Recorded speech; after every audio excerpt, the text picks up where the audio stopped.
साम सदाशिव दर्शिको, मैं भगवान शिव का पुत्र सदाशिव आपको नमन करता हूँ। कार्तिक मास के 10वें अध्याय में हमने श्रवण किया था कि कैसे जालंधर भगवान की उत्पत्ति हुई थी। 11वें अध्याय में हम आगे बढ़ते हैं। जालंधर ने राहु की कहानी सुन क्रोधित हो इंद्र से रत्नों की मांग की। असफल वार्ता के बाद जालंधर ने देवताओं पर आक्रमण किया। आइए अध्याय 11वें में समझते हैं कि आखिर क्या हुआ था। श्री नारद जी बोले, जिन दैत्यों को पहले देवताओं ने पराजित कर दिया था और वे पाताल में रहते थे, वे सब राजा जालंधर का आश्रय पाकर पृथ्वी पर निर्भर होकर विचरने लगे हैं। किसी समय राहु का काटा हुआ सिर देखकर जलंधर ने गुरु शुक्राचार्य से उसके सिर के कटने का कारण पूछा। शुक्राचार्य ने देवताओं के द्वारा समुद्र मंथन, उसके रत्नों को देवताओं द्वारा छीन लेना तथा दैत्य की अनादर युक्त हार का वर्णन सुनाया। अपने पिता का मंथन सुन जालंधर की आंखें क्रोध से लाल हो गई और उसने घस्मकर नामक अपना एक दूत इंद्र के पास भेजा। घस्मसर स्वर्ग में जाकर देव सभा में पहुंचकर अद्भुत वचन कहने लगा। घस्मर ने कहा, हे देवेंद्र, समुद्र के पुत्र, सभी राक्षसों के स्वामी जालंधर का मैं दूत हूं और उन्होंने जो कहा है उसे सुनो। तुमने पर्वतीय मेरे पिता समुद्र का मंथन क्यों किया? वहां से जो रत्न ले आए हो उन सबको शीघ्र मुझे दे दो। इस प्रकार दूत की वाणी सुनकर महाराज इंद्र चकित हो गए। भय और क्रोध युक्त हो घस्मर सर ने बोला, हे दूत, प्राचीन काल में जिस लिए मैंने समुद्र का मंथन किया था उसे सुनो। मुझसे भयभीत पर्वतों को समुद्र ने अपने उदर में छुपा लिया और प्राचीन काल में मेरे शत्रु दैत्य की रक्षा की थी, अतः मैंने उसका मंथन कर उसके सब रत्न ले लिए। इसी प्रकार प्राचीन काल में समुद्र के शत्रु शड़कासुर ने भी देवताओं से द्वेष किया था। हमारे छोटे भाई विष्णु भगवान ने सागर में घुसकर उसे मारा था। अतः अपने स्वामी के पास जाओ और समुद्र मंथन का सारा संवाद अपने स्वामी जालंधर से जाकर कह सुनाओ। नारद जी ने कहा, इस प्रकार वो दूत इंद्र से विदा ले पृथ्वी पर आया और इंद्र का संपूर्ण कथन राजा जालंधर से कहा। उन बातों को सुनकर क्रोध से उस दैत्य के होठ कांपने लगे।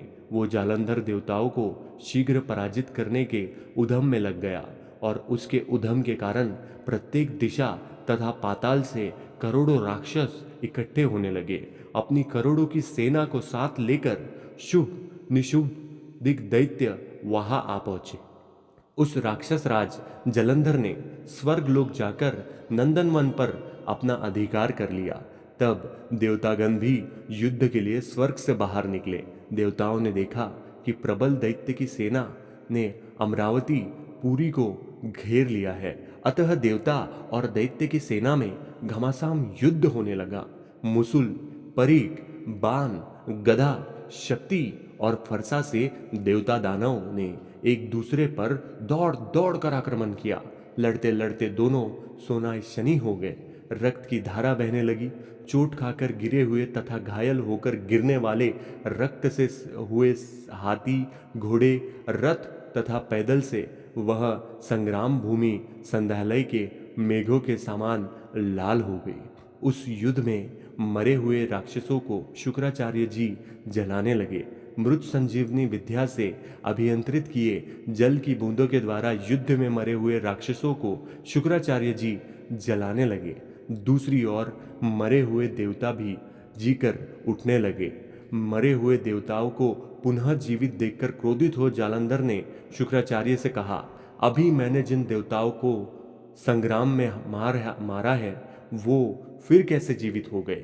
ये सुना गया है कि आपकी मृत्यु संजीवनी विद्या आपके अतिरिक्त किसी को नहीं ज्ञात। शुक्राचार्य ने कहा, देवताओं के आचार्य बृहस्पति द्रोणाचल से देव औषधि को लाकर देवताओं को जिलाते हैं, अतः तुम द्रोणाचल को हर लो। नारद जी ने कहा।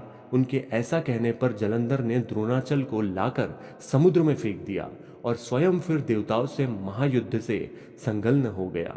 तदंतर देवताओं को मृत्यु देखकर बृहस्पति द्रोणाचल पर गए, किंतु वहां पर द्रोणाचल को उन्होंने नहीं देखा। दैत्य जलंधर द्वारा द्रोणाचल हरा हुआ जानकर बृहस्पति चिंता और भय से किंकारुत हो गए।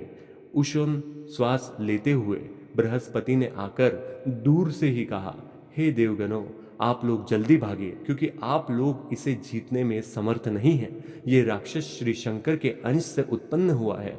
तुम लोग इंद्र की चेष्टा को स्मरण करो।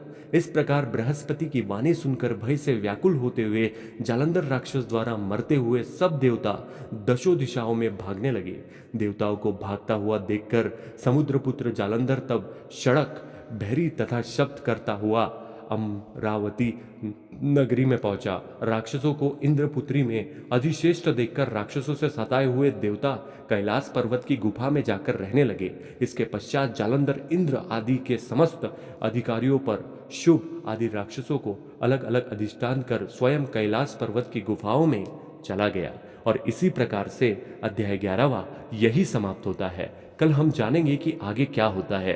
अगर आप जानना चाहते हैं आगे क्या होता है तो आप इस चैनल को फ्री में सब्सक्राइब कर सकते हैं, क्योंकि मैं हर दिन यहाँ आता रहूँगा, आपको भगवान की याद दिलाता रहूँगा।